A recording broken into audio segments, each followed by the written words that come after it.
¿Qué carajo es el cuerpo sin órganos? Se los voy a hacer lo más fácil posible, ¿no? No es tan difícil como ustedes creen.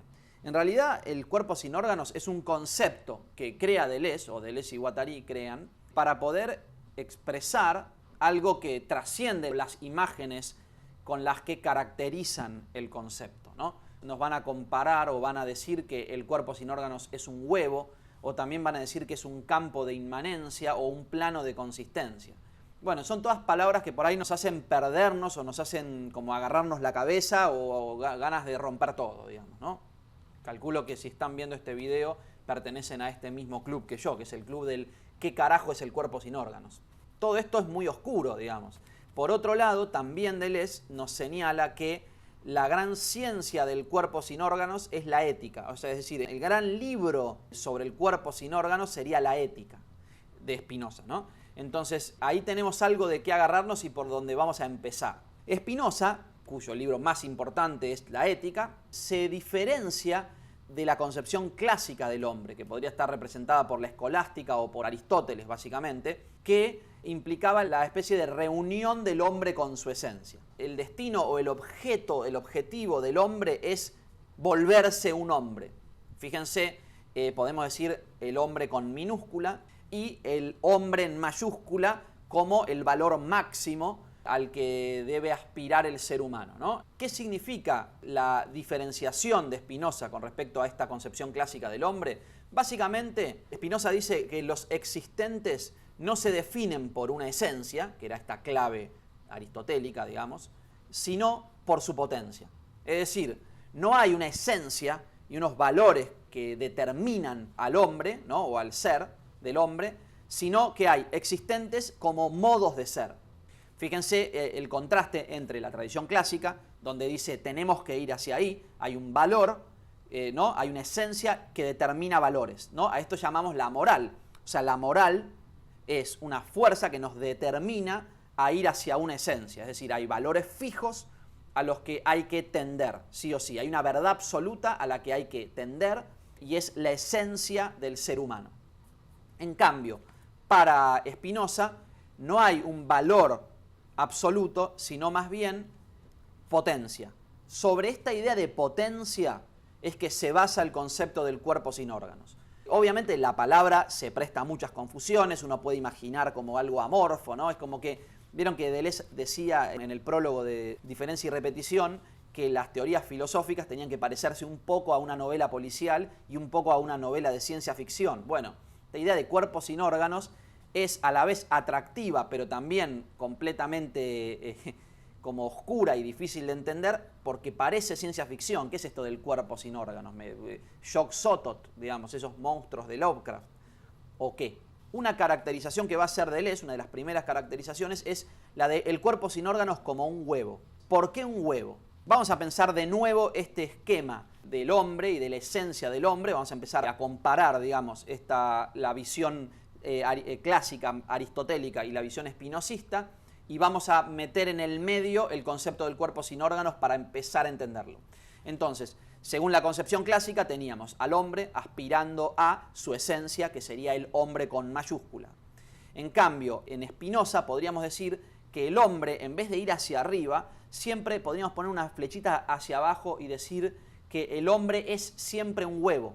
Es decir, la persona, vamos a hablar de persona, digamos, atendiendo a cuestiones de género, la persona ya refiere, digamos, al ser humano en sí mismo, o el existente en general, ¿no? Podemos incluir a los extraterrestres y a los robots también, para que no se ofendan. Los existentes no están determinados por una esencia, sino que son siempre y no dejan de ser nunca la expresión de un huevo, de un embrión, ¿no? Entonces vamos a pensar bien qué es este huevo y por qué le parece útil a Deleuze o a Deleuze y a Guattari, por qué les parece útil esta idea, esta caracterización como un huevo. Hay dos motivos que yo creo por los cuales ellos caracterizan al cuerpo sin órganos como un huevo. Y ya vamos a llegar al punto en donde podamos decir mejor qué es esto del cuerpo sin órganos, ¿no? Por ahora lo hacemos entrar en escena y lo empezamos a mirar desde distintos lugares para poder entenderlo. El huevo, en principio, es potencia pura, es decir, es el organismo en tanto que todavía no fue expresado, es el pollito en tanto que todavía está ahí metido de una manera como que no logramos entender. O sea, como esa cosa amarilla va a ser un pollito. O sea, de lo único que que se mantiene en el pollito del huevo es el color amarillo, digamos. ¿Qué hay? ¿Cómo puede ser que se exprese en esta especie de masa amorfa y supuestamente indiferenciada llega a ser un pollito? Bueno, podemos decir en principio que el huevo lo podemos entender como pura potencia. Ahora, esta figura, esta idea del huevo como, digamos, masa amorfa e indiferenciada no es del todo correcta. En realidad, justamente por eso, la figura del huevo nos va a ayudar a entender lo que es el cuerpo sin órganos. Justamente porque no está indiferenciado. Hay diferencias, pero esas diferencias no son extensivas. Y acá es donde la imagen del huevo resulta especialmente útil a Deleuze y Guattari para expresar lo que significa el cuerpo sin órganos. Básicamente porque nos dirá las diferencias son intensivas. Hay algo que claramente le resulta como apasionante a Deleuze en relación a esta idea del huevo, y es la ciencia, los descubrimientos de la ciencia de la embriología que se están dando en el mismo momento en que Deleuze está como formándose como filósofo. Y lo que descubre Deleuze, lo que le apasiona a Deleuze de la ciencia de la embriología, es cómo la biología empieza a desentrañar la manera en la que ese huevo termina expresándose en un organismo. Entonces, lo que dirá Deleuze es, para empezar, los órganos están presentes en el huevo. No es que no estén presentes en el huevo, sino que están presentes, pero las diferencias no son extensivas. Es decir, en este momento mi mano es una especie de territorio dentro de mi cuerpo, ¿no? Es un territorio donde si yo pienso mi cuerpo como una máquina, entonces la mano tiene una ubicación específica y una utilidad específica. Pero en el huevo la mano está latente, está de manera intensiva, está en la medida en que ciertas regiones del huevo se van a ir diferenciando de otras por gradientes químicos. Básicamente nosotros podríamos decir, llega un punto en donde el huevo en su proceso de diferenciación va a tener diferentes regiones, podemos imaginarlo como una línea así, en donde va desde este punto, va a empezar, digamos, este punto va a segregar ciertas enzimas que van a empezar a producir diferentes reacciones en algunas regiones. En el entorno de ciertas regiones va a haber mayor cantidad de algún producto químico, de alguna enzima. Entonces la diferenciación es intensiva, todavía no es figurativa. Y acá es donde está la clave. Básicamente, en el huevo los órganos existen, pero de manera no figurativa. Entonces nos dirá que existe en tanto a como intensidades puras, es decir, un órgano como una intensidad pura. Entonces ahí estamos empezando a llegar al punto de la idea del cuerpo sin órganos y empezamos a acercarnos a esta idea cuyo como punto de partida es Artaud. Y es la idea de Artaud como generando como una especie de guerra contra el órgano, aunque nos dirá Deleuze, en realidad es una guerra contra el organismo. ¿Qué es el organismo? El organismo es organización, básicamente, es un código. Son piezas organizadas de acuerdo a un código. Contra esto es lo que reacciona Artaud. Usando esta idea de guerra contra el organismo, poniéndolo en un paralelo con fuerzas sociales, digamos, ¿no? Grandes conjuntos sociales, como por ejemplo la idea de Estados Unidos, ¿no? Como máquina imperial, la idea del Estado como algo opresivo en sí mismo, ¿no? Entonces ahí empezamos a aplicar esta cosa de que en un principio era más personal a grandes conjuntos colectivos, ¿no? Entonces nos transforman en una masa donde supuestamente tenemos que cumplir con ciertas normas y ciertos valores, ¿no? De acuerdo a la moral, ¿no? De arriba para abajo, pero también en el individuo, en tanto que normas, la normativa por ahí familiar, pongámosle, ¿no? La familia como una norma que nos impone vivir según ciertas reglas, ¿no? Entonces, Artaud, digamos, como una especie de paradigma del esquizofrénico, está siempre huyendo de esas normas, de esa normativa que se le está imponiendo. En ese sentido, él dice declararle la guerra a los órganos. Es en realidad una guerra contra el organismo y no contra el órgano. El organismo, nos dirá Deleuze, es una estratificación del cuerpo sin órganos.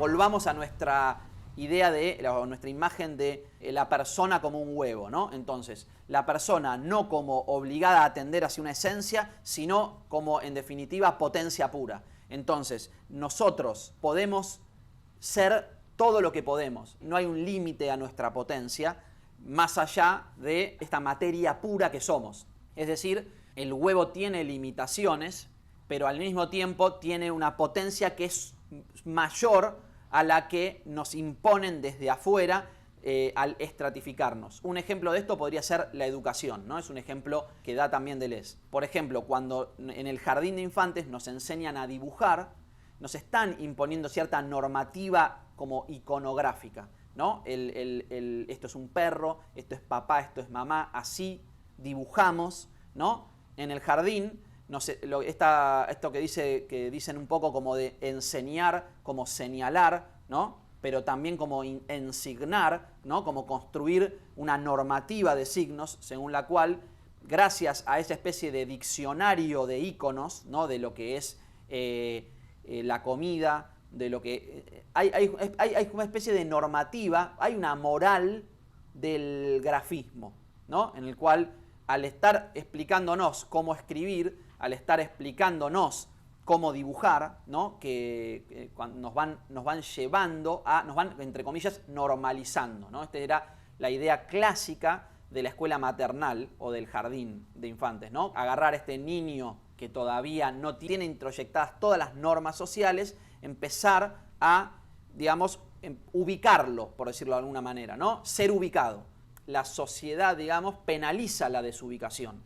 Pero bueno, ahí aparecen los modos de ser que empiezan a problematizarse. En un momento, por ejemplo, se empieza a segregar. Podríamos pensar, por ejemplo, esta idea del espectro autista, ¿no? Por ejemplo, que en un momento se estigmatizaba y se decía, no, este es autista. La esencia del autismo. Después empezó en una escuela un poquito más progresista, digamos, a entenderse como un espectro, a tratar de incorporarse, ¿no? Estos modos diferentes del ser a la escuela, ¿no? No se les puede imponer otro modo, entonces se los asume un poco como diferentes, entonces empieza a ser un poco menos normativa la educación. Estamos en un proceso, ¿no? en relación a eso, ¿no? Y eso tiene que ver también con cómo ubicamos al sujeto, ¿no? Por ejemplo, la idea del patrón, o sea, del jefe y el empleado, ¿no? Yo hago esto sí porque me lo dijo mi jefe. Por supuesto que uno puede decir, no lo hago, pero hay una serie de normas, ¿no? De ubicación donde el sujeto debe estar ubicado en un punto específico, ¿no? Entonces se llama punto de subjetivación. Por un lado, si no cumplimos con eso, vamos a ser una especie de parias, vamos a perder el trabajo, no vamos a poder estar ubicados. También lo mismo con la cuestión de la familia, ¿no? Hay puntos de subjetivación, digamos, diferentes formas normativas de entender la relación conyugal. Cosa que hoy en día, obviamente, se está cuestionando y está en vías de modificación. Esto sería el punto de subjetivación, ¿no? Yo soy el marido, entonces mi rol es traer plata a casa, tengo que ir a trabajar todos los días, mi mujer se ocupa de los niños, digamos. Sería una forma superada o en vías de superación de este punto de subjetivación de lo que significa la familia. Lo mismo, el colegio funciona mucho en ese mismo sentido, ¿no? Para ubicar. La normativa se opera como formas de estratificación del cuerpo sin órganos, es decir, el cuerpo sin órganos sería una especie de entidad abstracta que nosotros somos y que lo puede todo, pero al cual no podemos llegar porque es más bien un límite, podemos tender a través de puntos de fuga de la normalidad, digamos, tratar de llegar a expresar lo que somos en tanto que pura potencia, ¿no? Cada uno tiene sus propias vías, formas de fuga, de llegar, de salirse de la normativa y de llegar a expresar de una mayor potencia, pero la potencia pura, la desorganización absoluta, por ejemplo, nos puede llevar a la muerte absoluta, ¿no? El cuerpo sin órganos, digamos que viene a reemplazar la idea de esencia del hombre, es decir, la esencia del hombre como una normativa, lo reemplaza por pura potencia, la pura potencia del huevo. Ya no aspiramos hacia arriba, sino que estamos vinculados, ¿no? Estamos vinculados a través de una especie de cordón umbilical con una especie de huevo que nosotros somos, que sería nuestro plano de consistencia, ¿no? La esencia es lo que el hombre es. ¿no? Y el hombre está ligado a valores y a deber ser. En cambio, acá abajo, el plano de consistencia es lo que realmente somos, y lo que realmente somos es potencia. Entonces, nuestros órganos, la forma en que nuestra psiquis, nuestro deseo se organiza, está vinculado a este huevo, a esta potencia que somos, en tanto que obviamente hay fuerzas que lo organizan, hay estratificaciones, es decir, esta pura potencia que somos está rodeada por todos lados de pequeñas normativas, de pequeñas estratificaciones que limitan al cuerpo sin órganos. Por ejemplo, voy a dar un ejemplo de estratificaciones del cuerpo sin órganos. Nosotros tenemos tendencias útiles e inútiles, ¿no? Entonces, la estratificación del organismo extrae las cosas útiles y aplaca o inhibe las cosas inútiles. De ahí que el cuerpo sin órganos está más bien vinculado con lo inútil. Por ejemplo, el ocio, en tanto contemplación, para la sociedad actual, está vista como algo inútil, por lo cual el cuerpo sin órganos, digamos, estará relacionado a cuestiones que a nosotros nos pueden parecer ociosas. Y una forma de fugarse de eso, ¿no?, es realizar actividades inútiles. Por ejemplo, el trabajador y en general el ciudadano en sí transformó sus momentos de ocio en momentos que le sirven a la sociedad. Por ejemplo, podemos decir que Instagram es una actividad ociosa, pero no lo es en tanto que es útil a la gran maquinaria de los medios de comunicación, ¿no?, que nos quieren estratificar y que imponen ciertas normas de uso que vienen implícitas en Instagram. No por nada hay toda una serie de códigos de conducta dentro de Instagram, códigos que se repiten, básicamente códigos de lectura y de producción de memes. O sea, el meme en sí, la idea de cuestiones que se repiten y que son nuevos códigos de transmisión de conocimiento, están atravesadas por normativas. Lo que se nos vende es una idea de desestratificación, es decir, vos podés ser lo que quieras, pero después te venden lo que vos podés ser, ¿no? Vos podés ser un punk, un emo, podés ser un fit, todo ese tipo de, digamos, de figuras son formas de estratificación que están transmitidas por la maquinaria, digamos, de producción simbólica y que son, en cierto sentido, nos son impuestas. Y nos son impuestas en tanto que las incorporamos a nuestra actividad de ocio. Incluso esto mismo, YouTube, que ustedes están viendo ahora, está vinculado a una maquinaria de ocio, donde hay una especie de algoritmo que es una fuerza ciega, cuyo único objetivo es mantenerlos ahí mirando, ¿no? Entonces, están transformando el ocio en una fuerza productiva. Entonces, una posible línea de fuga, digamos, ¿qué podemos decir? Digamos, hay gente que dice, no, yo estoy en contra del sistema, listo, entonces apago la computadora, me voy a vivir al medio del campo y uso un taparrabos, por ejemplo, ¿no? Entonces, esa sería una forma, una forma de, digamos, de fuga, ¿no?, de puntos de fuga, nos dirán, que ayuda a desestratificar, ¿no? Entonces, seguimos dando rodeos a esta idea del cuerpo sin órganos. ¿Qué es el cuerpo sin órganos? Es lo desestratificado. Es decir, nosotros tenemos una serie de posibilidades existenciales, podemos ser básicamente un montón de cosas, pero ese montón de cosas que podemos ser está limitado por ciertas fuerzas exteriores que llamamos estratificaciones, ¿no? Las tres estratificaciones que nombra Deleuze están correlacionadas y una depende de la otra, pero la primera sería la organización.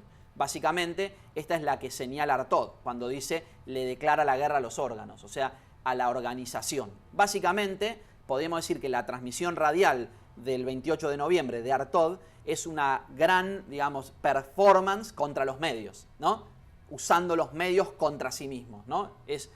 Utiliza la radio, que es esta gran potencia. En ese momento ya estaba mutando, pero básicamente la radio significaba la televisión, lo que la televisión significa para ahora. En realidad ni siquiera, porque la televisión ya está muriendo también, ¿no? Pero básicamente un gran conglomerado de medios que imponen normativa, básicamente, ¿no? Entonces, Artaud genera en esta transmisión radial una gran crítica a estas fuerzas normativas.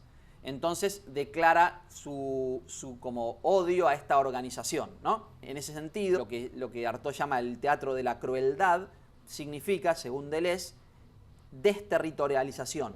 Es decir, lo territorial, ¿no? Esta imposición, esta estratificación, construye lo que llama el territorio, ¿no? Territorialización, lo tengo explicado en este video si quieren verlo, sería una forma de normalizar cosas que son contingentes, las vuelven naturales, ¿no? Entonces, esta naturalidad del Instagram, los adolescentes que ya directamente nacieron con esto, lo tienen naturalizado. Entonces, y esto no lo digo como una crítica, como de un viejo choto contra los jóvenes, porque nosotros también tenemos naturalizadas nuestras propias cosas, ¿no? Solamente una forma de poder entender y reflexionar cómo funciona esto. Ellos tienen naturalizadas ciertas formas de interacción social que están vinculadas con el medio en que ellos nacieron, digamos, ¿no? Entonces, ellos ven, por decirlo así, el adolescente cliché sin conciencia crítica, ¿no? Que no son todos así, por supuesto, pero el cliché, el arquetipo de adolescente sin conciencia crítica ve Instagram como su propio territorio, ¿no? Entonces, una forma de desterritorialización sería justamente como fugarse de ese universo y huir hacia otros lugares, ¿no? El entendimiento crítico del funcionamiento de Instagram. No entenderlo como territorio, sino como formas arbitrarias de organización social que en este caso vienen de una maquinaria que puede ser Facebook o las grandes maquinarias de los medios de comunicación. Y esto también habla mucho Guattari. Si quieren ver mi video sobre Guattari y la subjetividad, esto se ve con mayor profundidad. Lo que quiero decir al respecto de esto es que tenemos entonces las grandes formas de estratificación. La primera sería la organización, ¿no? La segunda sería la significación, que tiene que ver con cómo tenemos asimilados ciertos códigos de significación que nos vienen, por ejemplo, a través del colegio, esto que habíamos dicho de la maestra en el jardín de infantes. Es básicamente la idea de que el significado, que no existen, como si no existieran formaciones asignificantes. Lo asignificante es justamente lo no territorializado, es decir, lo que todavía no ha sido normatizado y empieza a funcionar puramente como intensidad, ¿no? Por ejemplo, el arte nos muestra muchas veces nuevas formas de entendimiento que no tenemos todavía codificadas. Entonces, justamente nos generan un choque en relación al sentido, y ese choque, esa nueva forma, nosotros inmediatamente por ahí vamos a tratar de darle alguna forma para poder entenderlo. Por ejemplo, el concepto en sí mismo de cuerpo sin órganos, ¿no? Se nos presenta ante nosotros como una imagen muy difusa. Entonces, esa imagen en principio es prácticamente asignificante. Vamos a agarrar diferentes imágenes, combinarlas entre sí y construirnos una idea. Por ejemplo, la música. La música, para nosotros, tiene una larga tradición según la cual nosotros entendemos como disonante, ¿no? Una disonancia, ¿no? La relación entre un tono y otro lo entendemos como disonante, la relación de un acorde y otro lo entendemos de acuerdo a como interpretaciones como narrativas de la música, según la cual hay un grado que tiende a otro, y esto por ahí, aunque no entiendan nada de música, si lo oyen, digamos, si oyen lo que llama una cadencia, van a entender perfectamente lo que digo. Por ejemplo, escuchen esta cadencia, ¿no? Si se fijan, la primera nota parece tender a la otra, parece haber cierta naturalidad, ¿no? En cambio, esta otra, por ejemplo, tiene menos sentido, ¿no? Es más difícil encontrarle el sentido. ¿Y qué es el sentido? Direccionalidad, por ejemplo. Pero ¿qué es esto? Digamos, obviamente tenemos, por un lado, la normativa de la música, que nos hace, digamos, que en general podemos ponernos de acuerdo en que a ciertas sonoridades suenan, entre comillas, bien y otras mal.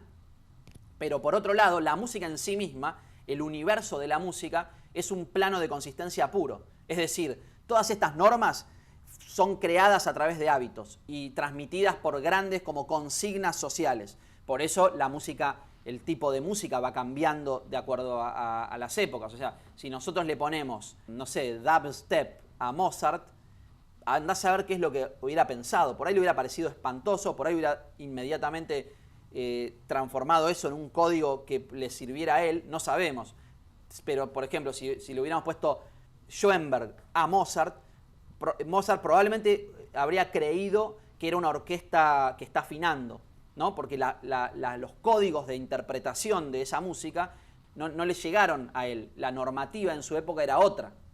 Por lo cual, en realidad, si abstraemos a eso y entendemos la música como un plano de consistencia, es decir, si estamos dispuestos a decir que tanto Schoenberg como Mozart es música, tenemos que pensar un plano de consistencia que va mucho más allá de los planos del tipo de música que hace Mozart o el tipo de música que hace Schoenberg, y es el plano de consistencia absoluto que implica tanto la música que se hizo en el pasado como cualquier otra música que se haga en el futuro. Y es el cuerpo sin órganos de la música, o la música en sí misma como un cuerpo sin órganos, ¿no? Es decir, lo que hace el universo musical, el emperador, el Salieri, digamos, de la época de Mozart, sobre la música, ¿no? Es una forma de estratificación.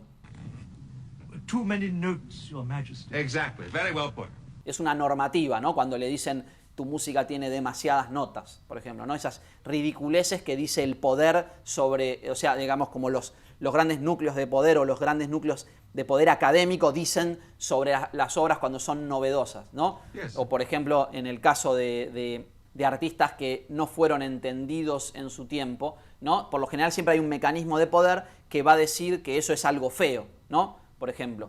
Entonces, si bien puede ser feo para esa época, por ahí en otra época posterior fue algo central, ¿no? Entonces hubo una transformación ahí, una reterritorialización. Lo que era en este momento el territorio de lo que se llamaba la música o la buena música, mutó a otro territorio de lo que ahora llamamos la buena música. Entonces, si comparamos Schoenberg con Mozart o Debussy con Mozart, hubo un movimiento de desterritorialización y un movimiento de reterritorialización. De esa manera, por ejemplo, Schoenberg puede ser un personaje sumamente innovador, ¿no? Un desterritorializador, pero vuelve a territorializar, y entonces hoy en día podemos decir, digamos, se podría argumentar, aunque el campo obviamente es abierto a discusión, que hay una opresión por parte del academicismo musical, ¿no? Casi como que no podés hacer otra música que no sea de esta línea, digamos, la línea que inaugura Schoenberg. Por ejemplo, según esta normativa más moderna, si haces música tonal sos un idiota.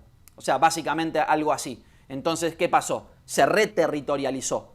O sea, ¿no? Hay un nuevo territorio de posible que está estratificado. Eso Deleuze lo llama lo real dominante, ¿no? Es decir, ellos creen que lo real, la verdadera música buena es esta, ¿no? Es lo real dominante, pero de fondo hay una especie de real escondido, y eso es el cuerpo sin órganos. Digamos que para poder terminar de entender el cuerpo sin órganos deberíamos seguir haciendo estas aproximaciones sucesivas, por ejemplo, hablar en mayor puntualidad de las tres formas de estratificación. Hay muchas cosas que Deleuze va diciendo y Deleuze y Guattari van diciendo a lo largo de la obra sobre el cuerpo sin órganos, y la vamos a seguir trabajando. Un concepto importante, creo, en este punto en relación a estas líneas de fuga y a estas innovaciones que se pueden hacer, tiene que ver con la idea de molecular y molar. Así que si les interesa que trabaje este tema, escríbanme en los comentarios y por ahí en el futuro puedo armar un video sobre la relación entre lo molar y lo molecular, y vamos a seguir trabajando estos temas, ¿no? Obviamente el entendimiento es un proceso continuo, pero espero haber sido útil, espero haber sido de utilidad para que entiendan en mayor medida lo que es el cuerpo sin órganos. Básicamente no es una masa amorfa, no es un pie metido adentro de una bolsa junto con un brazo, sino que es un concepto, una forma de figurarse la pura potencia que somos, en el caso del cuerpo sin órganos por ahí personal, pero a nivel social, lo que ellos llaman el socius, es también un gran cuerpo sin órganos, es una forma de figurar la inmensa serie de posibilidades, ¿no? El infinito absoluto que la sociedad o las fuerzas dominantes en una sociedad específica estratifican y limitan. lo limitan, entonces nuestra experiencia de la realidad es en realidad lo real dominante y entonces toda como forma, ¿no?, de representación, ¿no?, es la forma en que nos representamos el mundo, es en realidad una represión. ¿Qué es lo que está reprimido? El cuerpo sin órganos. Es decir, una especie de esfera gigantesca de potencia que estamos limitando de alguna manera. Bueno, espero haber sido útil. Si les sirvió, quiero comentarios. Si todavía no entienden lo que es el cuerpo sin órganos, más preguntas y seguiremos haciendo videos. Obviamente es un tema muy complejo. Si logré que llegaran, aunque sea un poquito más cerca de entenderlo, me voy a sentir conforme porque esto es algo que lleva tiempo. Y si es la primera vez que visitan el canal, suscríbanse, que voy a seguir sacando cuestiones sobre este tema y pueden hasta investigar un poco el canal, que es un inmenso cuerpo sin órganos, digamos. Así que bueno, nos vemos. Gracias.